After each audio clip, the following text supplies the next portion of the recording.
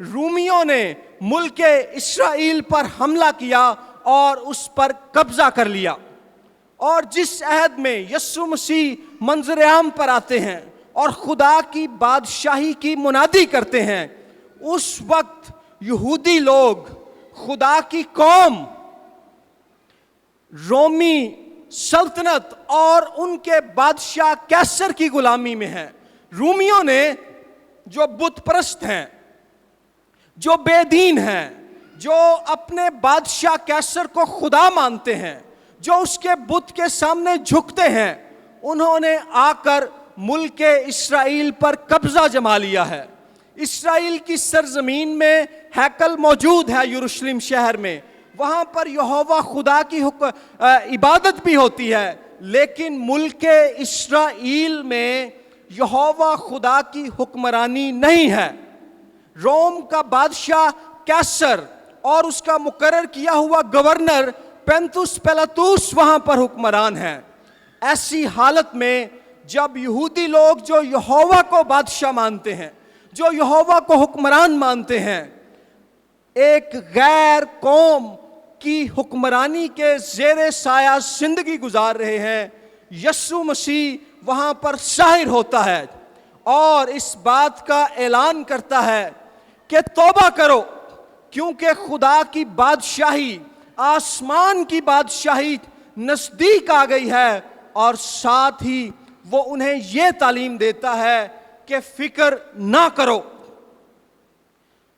اگر یسوع مسیح اپنے شاگردوں سے، اپنے پیروکاروں سے جو ایک بت پرست قوم کے قبضے میں ہیں، ایسے سخت اور کٹھن حالات میں ان سے یہ تقاضا کرتا ہے، ان کو یہ سکھاتا ہے، یہ تعلیم دیتا ہے کہ فکر نہ کرو، پریشان مت ہو، تو آج میرے اور آپ کے لیے جو تمام مشکلات کے باوجود، تمام اذى رسانی کے باوجود پھر بھی آزاد ہیں، ہم سے کس قدر زیادہ اس کی یہ توقع ہے کہ ہم فکر کرنے کی بجائے اس پر بھروسہ رکھیں، اس پر اعتماد رکھیں، اس پر یقین رکھیں، اپنی امیدیں اس کی طرف لگائے رکھیں۔ فکر مندی کے تعلق سے دو باتیں بالکل واضح ہیں۔ پہلی بات یہ کہ دنیا کا ہر انسان فکر مند ہوتا ہے۔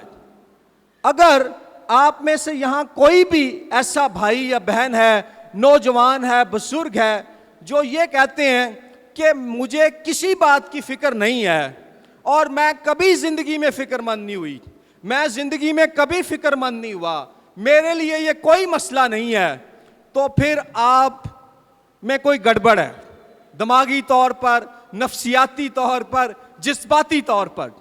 کیونکہ فکر کرنا یہ انسانی شخصیت کے تجربے کا حصہ ہے، لیکن فکر اور پریشانی کا ہماری سوچوں، خیالات، جذبات، ارادوں اور منصوبوں پر اس قدر غالب ہو جانا، اس قدر قبضہ جما لینا، اس قدر گرفت جما لینا کہ ہماری نظریں خدا سے ہٹ کر اپنے مسائل، اپنے حالات اور اپنی مشکلات کی طرف ہی لگے رہیں اور ہم نا امید ہو جائیں، پھر جو ہے معاملہ روحانی طور پر گڑبڑ ہے۔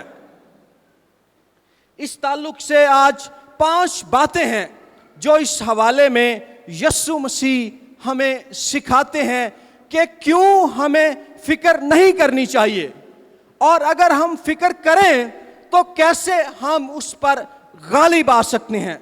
اس میں پہلی بات یسوع مسیح بتاتے ہیں، خدا کی فراہمی پر بھروسہ رکھو، خدا کی فراہمی پر، خدا کے مہیا کیے جانے پر بھروسہ رکھو۔ Trust in God's provision. کلام میں لکھا ہے کہ یہوہ یری، خدا کا نام ہے یہوہ جو مہیا کرتا ہے۔ اس حوالے میں بھی یسوع مسیح اسی پہلو کو اجاگر کرتے ہیں۔ ممکن ہے آج یہاں پر آپ میں سے کوئی بھائی ہو جس کے پاس ملازمت نہیں ہے اور وہ فکر مند ہے کہ وہ اپنے گھر کے اخراجات کیسے پورے کرے گا. ممکن ہے آپ کے پاس ملازمت ہے لیکن آپ کی تنخواہ بہت کم ہے اور آپ پریشان ہیں کہ اس مہینے میں کیسے گزارا کروں گی, ہم کیسے گھر کا خرچہ چلائیں گے. ممکن ہے آپ کے خاندان میں کوئی بیمار ہے, ان کے علاج کے لیے آپ کے پاس پیسے نہیں ہیں. ممکن ہے آپ نے کسی بچے کی فیس پے کرنی ہے, یا یہاں پر کوئی اسٹوڈنٹ ہے جو اپنے آنے والے سیمیسٹر یا ایڈمیشن کے بارے میں فکر مند ہے کہ اس کے پاس کہاں سے وسائل آئیں گے. ممکن ہے آپ میں سے یہاں کسی نے اپنے بچوں کی منگنیاں کی ہوئی ہیں اور آپ پریشان ہیں کہ شادی کے لیے آپ کیسے مالی انتظامات کریں گے. اس کے علاوہ ہو سکتا ہے یہاں پر کوئی قرضے میں پھنسا ہوا ہو اور آپ پریشان ہیں کہ کیسے ہم اپنا قرض اتاریں گے. ان تمام سوالوں کا جواب خداوند یسوع مسیح ہمیں یہ کہہ کر دیتے ہیں کہ خدا کی فراہمی پر یقین رکھو. خدا کی طرف سے جو مہیا کرتا ہے اس پر بھروسہ رکھو, کیونکہ وہ مہیا کرنے والا ہے. اور دو باتیں ہیں, جو دو مثالیں ہیں اس حوالے میں جو یسوع مسیح ہمیں دیتے ہیں. پہلی مثال ہے ہوا کے پرندوں کی. جس زمانے میں یسوع مسیح بات کر رہے ہیں وہ ایک دیہاتی علاقہ تھا. وہاں پر اگر جو ہے سیلاب آ جاتا تھا یا بارش نہیں ہوتی تھی تو دونوں صورتوں میں اناج تباہ ہو جاتا تھا یا اناج اگتا ہی نہیں تھا. لوگوں کے لیے کھانے کو کچھ نہیں ہوتا تھا. یسوع مسیح نے کہتے ہیں کہ یہ جو پرندے ہوا میں اڑتے ہیں ان کی طرف غور کرو.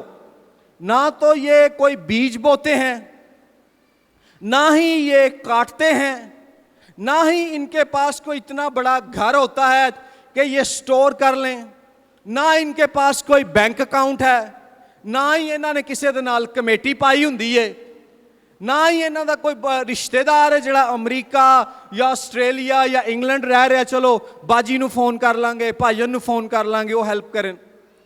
یسوع مسیح کہتے ہیں کہ ان پرندوں کے پاس کچھ بھی نہیں ہے. تم ان کی چہچہاہٹ سنتے ہو, تم ان کو اڑتے ہوئے سنتے ہو, لیکن جب خدا نے ان کو خلق کیا ہے, جب خدا نے ان کو پیدا کیا ہے اور وہ ان پرندوں کے لیے جو شاید آج اس علاقے میں ہیں تو کل جب موسم تبدیل ہوگا تو ہجرت کر کے کسی نئے علاقے میں چلے جائیں گے, جب خدا ان کے لیے مہیا کرتا ہے, جب خدا ان کو دیتا ہے, تو وہ تم جو خدا کے بیٹے اور بیٹیاں ہو تمہارے لیے مہیا کیوں نہ کرے گا. دوسری مثال یسوع مسیح زراعت کی دنیا سے دیتے ہیں اور وہ ہے جنگلی سوسن کے درختوں کی مثال. انگلش میں ہم اسے کہتے ہیں للی فلاور, سوسن کا پھول اور گھاس. سوسن کا پھول نہایت خوبصورت ہوتا ہے, اس کا رنگ خوبصورت ہے, اس کی جو پتیاں ہیں ان کی جو شکل ہے وہ خوبصورت ہے. آپ گھاس دیکھیں, اس شدید گرمی کے موسم میں بھی اگر صبح 5 بجے یا 6 بجے آپ ماڈل ٹاؤن پارک میں جائیں, نواز شریف پارک میں جائیں, کہیں اور جائیں, سخت موسم کے باوجود بھی وہ ہری گھاس خدا نے اس قدر خوبصورت بنائی ہے کہ آپ کی آنکھیں اور طبیعت تازہ ہو جاتی ہے. یسوع مسیح بیان کرتے ہیں کہ اے نادانو, اے کم اعتقادو, جب خدا سوسن کے اس پھول کو, اس گھاس کو, یہ پھول جو آج ہے اور کل مرجھا جائے گا, یہ گھاس جو آج ہے اور کل سوکھ جائے گی اور لوگ ان پھولوں کو کاٹیں گے, جلا دیں گے, لوگ اس گھاس کو کاٹیں گے, جلا دیں گے. جب یہ پھول اور یہ گھاس جو آج ہے اور کل تنور میں پھینک کر جلا دی جائے گی, جب خدا اسے اتنا خوبصورت لباس پہناتا ہے، خدا اسے اتنے خوبصورت کپڑے پہناتا ہے، تو وہ تمہیں کیوں نہ دے گا، تم جو اس کے بیٹے اور بیٹیاں ہو۔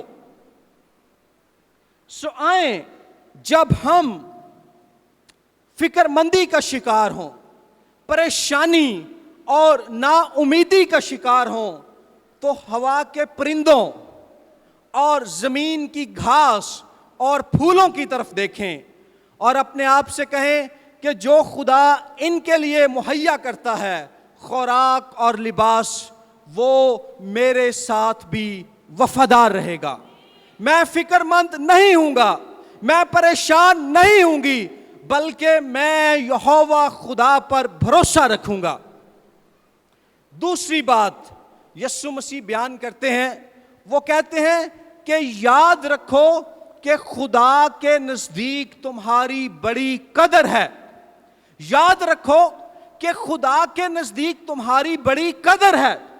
اس حوالے میں آپ دیکھیں 26ویں آیت میں یسوع مسیح کہتے ہیں، کیا تم ان سے زیادہ قدر نہیں رکھتے؟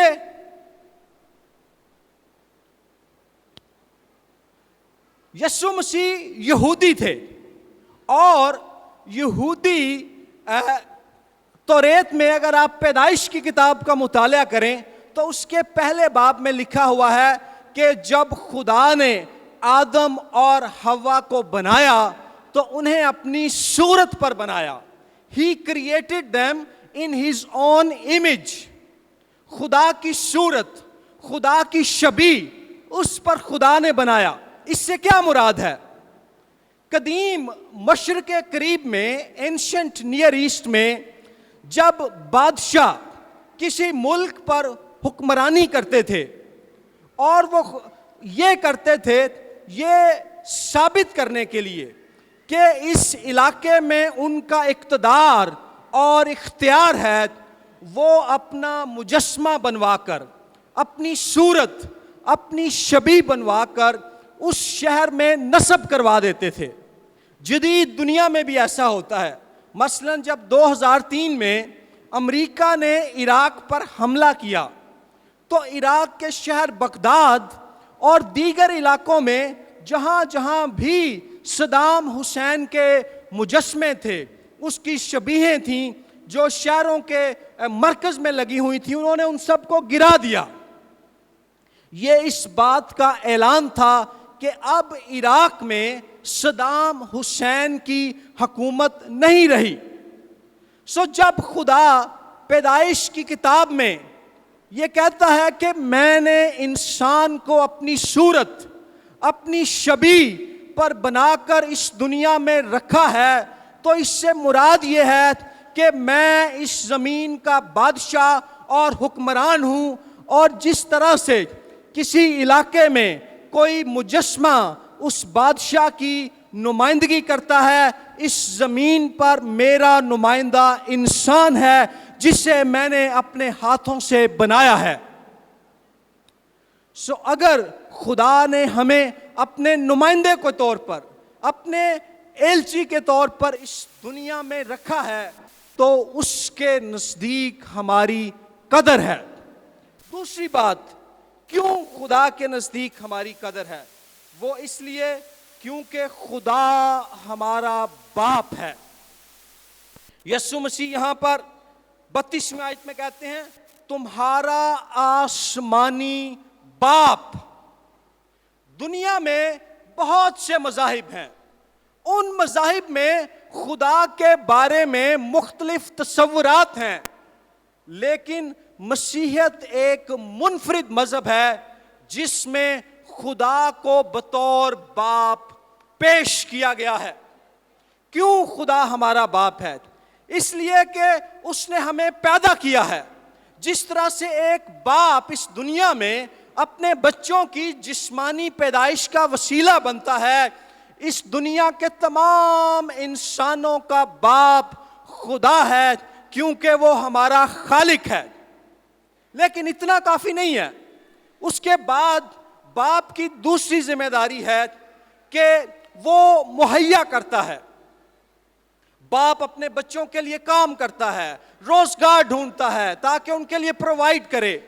آسمانی باپ ہماری تمام ضروریات کے لیے فراہم کرنے والا ہے۔ تیسری بات، باپ اپنے بچوں کی دیکھ بھال کرتا ہے، ان سے پیار کرتا ہے۔ خدا ہمارا باپ ہے کیونکہ وہ ہم سے پیار کرتا ہے۔ اور کئی دفعہ دنیا کے باپ تو اپنے بچوں کو مارتے ہیں، ان سے زیادتی بھی کرتے ہیں، اپنی ذمہ داریاں پوری نہیں کرتے، لیکن آسمانی باپ ایک ایسا باپ ہے جو ہمیشہ وفادار ہے، جو ہمیشہ ہمارے ساتھ ہے، اور جس کی محبت ہمارے لیے دائمی، ازلی اور لازوال ہے۔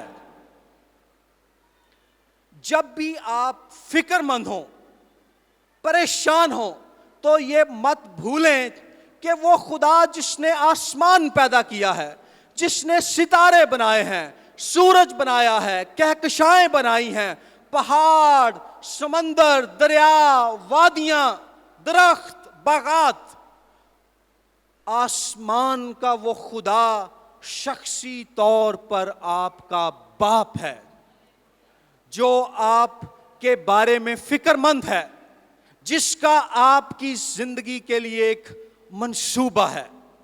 اور یہ سوچ کر آپ اپنے آپ سے کہیں کہ میں اکیلی نہیں ہوں، میں اکیلا نہیں ہوں، ہمارا خاندان اکیلا نہیں ہے، کیونکہ اسے ہماری فکر ہے اور وہ ہمارے ساتھ ہے اور وہ ہمارے لیے مہیا کرے گا، ہم اس کے نزدیک ہماری بڑی قدر ہے۔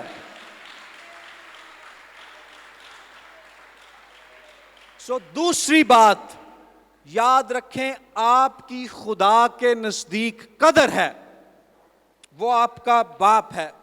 تیسری بات یسوع مسیح بیان کرتے ہیں یہاں پر 33ویں آیت میں، اور وہ یہ ہے کہ فکر مند ہونے کی بجائے غیر قوموں کی طرح جو اس فکر میں رہتی ہیں، ہم کیا کھائیں گے، خوراک، ہم کیا پئیں گے، پانی، ہم کیا پہنیں گے، لباس، یسوع مسیح کہتے ہیں غیر قوموں کی مانند ان باتوں کے بارے میں پریشان ہونے کی بجائے خدا کی بادشاہی کی تلاش کرو۔ تیسری بات، خدا کی بادشاہی کی تلاش کرو، اور خدا کی بادشاہی سے مراد ہے خدا کی حکمرانی، خدا کا اختیار، خدا کا اقتدار، خدا کی حاکمیت۔ یہودی لوگ اس انتظار میں تھے کہ خدا کی بادشاہی آئے گی، خدا اپنے مسیحا کو اس دنیا میں بھیجے گا، اور اس بادشاہی کا آغاز یسوع مسیح کے آنے سے ہو گیا۔ یسوع مسیح نے تعلیم دے کر، بادشاہی کی منادی کر کے اور بیماریوں سے شفا دے کر، ٹیچنگ، پریچنگ اینڈ ہیلنگ، 3 کاموں کے ذریعے سے اس دنیا میں خدا کی بادشاہی کا آغاز کیا۔ اس دنیا میں یسوع کے وسیلے سے خدا کی بادشاہی کا آغاز ہو گیا ہے، اور اس کی دوسری آمد پر اس بادشاہی کا کام مکمل ہوگا۔ اور یسوع مسیح کہتے ہیں کہ تم فکر مند ہونے کی بجائے میری بادشاہی کی تلاش کرو۔ اس سے مراد ہے کہ اپنی زندگیوں میں خدا کی حاکمیت، خدا کی حکمرانی کے طالب ہو۔ روپیہ پیسہ تمہاری زندگیوں پر حکمرانی نہ کرے، فکر مندی اور پریشانیاں تمہاری زندگی پر حکمرانی نہ کریں، خوف اور نا امیدی اور بے یقینی تمہارے دلوں پر حکمرانی نہ کرے، بلکہ زندہ خدا جو بادشاہ ہے، جو حکمران ہے، جو اقتدار اعلیٰ کا مالک ہے، اس کی حکمرانی اور بادشاہت تمہاری زندگیوں، سوچوں اور رویوں پر ہو۔ آئیں، جب فکر مندی اور خوف ہمیں گرفت میں لینے کی کوشش کرے اور دشمن ہمیں نا امیدی کی تاریک وادیوں میں دھکیلنے کی کوشش کرے، تو اس بات کا اعلان کریں کہ یسوع مسیح میرا بادشاہ ہے اور میں اس کے اختیار میں ہوں، میری زندگی پر اس کی بادشاہت ہوگی، خوف,